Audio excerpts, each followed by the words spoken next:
Wala silang problema. Ano po ang kanilang problema kung ano hong bagong regalo ang kanilang ibibigay sa kanilang mga chika babes? Sana all. Sana all.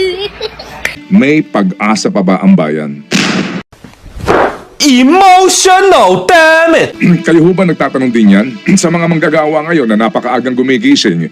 Kasi po mga kapatid, alam po naman natin, komportable ang tulog itong mga taong ito. Wala silang problema sa kanilang pang-grocery, wala silang problema po sa pambayad sa electric bill, tubig. Walang problema mga sa- kasambahay nila, bodyguards nila. Even yung price increase sa diesel, wala silang problema presyo ng dyan. gasolina, wala silang Oo. problema.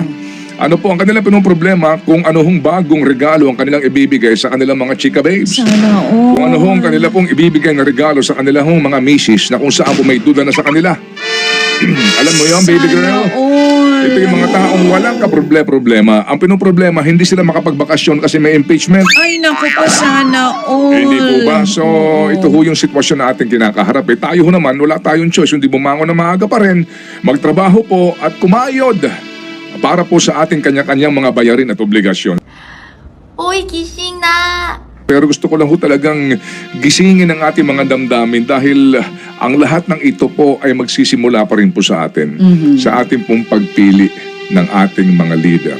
The government you elect Is the government is the government you deserve. deserve.